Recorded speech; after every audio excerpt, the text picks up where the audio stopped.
The Biden administration has a humiliating problem on their hands. They bludgeoned the Afghanistan exit, hoping for a victory lap on 9/11.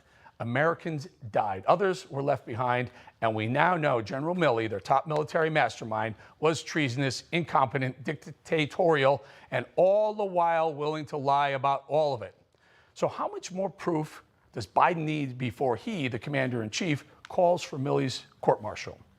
Well, a press release sent out just this afternoon from Milley's office itself now confirms everything we talked about, everything we heard, everything I just told you. Here's their statement. They say, quote, Milley's calls with the Chinese and others in October and January were in keeping with these duties and responsibilities, conveying reassurance in order to maintain strategic stability.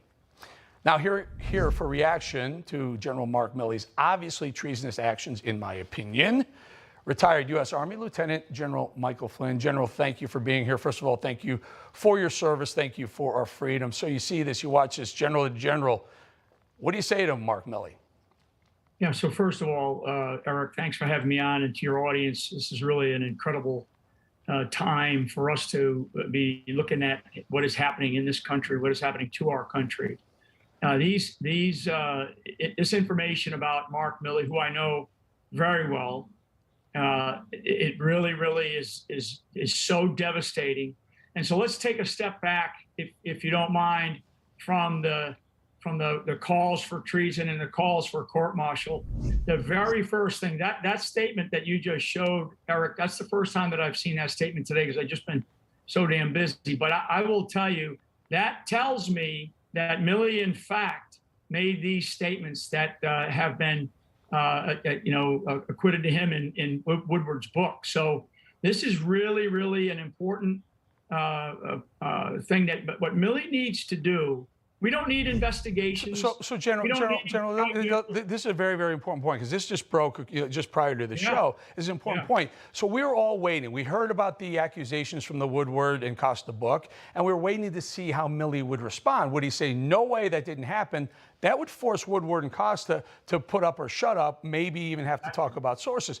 But he didn't. Milley didn't. He basically admitted that he made those calls in October and January. Now, what were the calls about and what was said is still up for speculation, which my point is, making those calls when a seated U.S. president, to literally telling the Chinese government, don't worry, I will subvert my own president and work with you to make sure you're okay. How is that not treason, sir?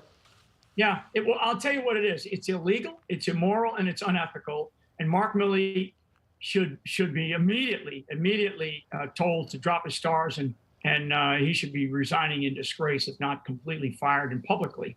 The one institution that we cannot lose hope in and faith in, because every other institution of government, Eric, the American people have lost faith in. The one institution that still remains is our uniformed military. And Mark Milley is doing such incredible, he's actually doing grave, which is the strongest word I can use, grave damage to the Institute of the Military by continuing to stay in the office of chairman of the Joint Chiefs.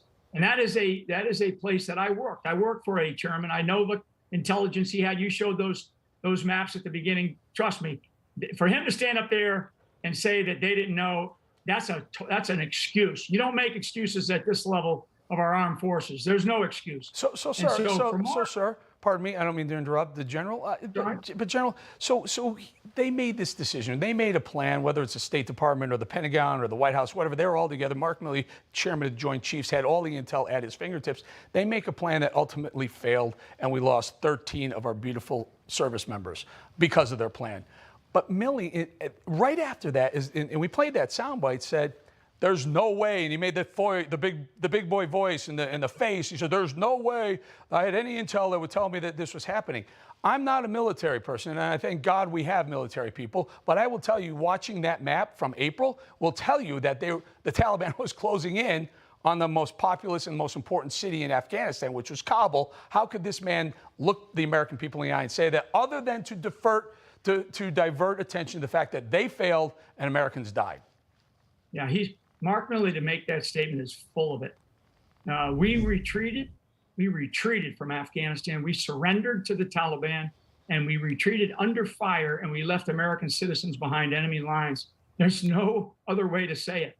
I mean, this is such a humiliation and a shaming of America. And for Mark Milley, I actually, when it all happened, it was so heartbreaking for me, especially for the 13 military who lost their lives and gave the last true measure of devotion to our freedom.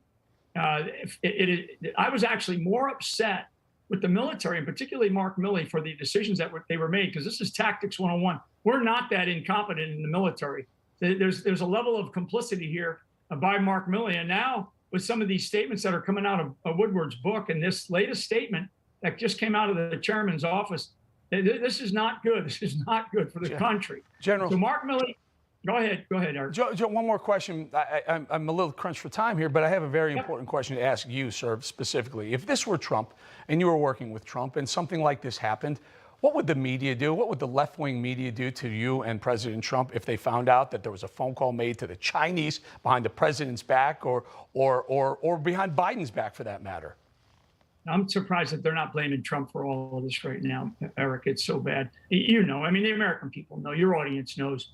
This is so damaging to the national security of the United States of America. This is so damaging to the Institute of the Military for this country. Mark Milley needs to resign now. Before the end of this day is over, Mark Milley needs to step down. And if this administration continues to keep him on in this leadership role, it just shows you the direction that the country is taking. So I appreciate you having me on, but Mark Milley needs to resign. This is disgraceful. And then once he's out of that position, then we can decide, the American people and our government can decide what to do about Mark Milley, whether to bring him up on charges and such. But this is terrible, and it's unsettling. And there's an element of treason in it. I don't want to go that far, but I would just tell you that there's no way in the world that Mark Milley should be in this office, in this job, any longer than by midnight tonight. He should be gone. All right, we'll leave it right there. General Michael Flynn, thank you for your time. God bless. Thank you, Eric. Hey, I'm Rob Finnerty. Thanks for watching. If you enjoyed this video, please join the conversation in the comments below. Don't forget to subscribe, too. Hit the bell icon to be alerted to breaking news. And remember, there's a whole lot more on Newsmax TV, America's fastest growing cable news network. Newsmax TV, we're real news for real people.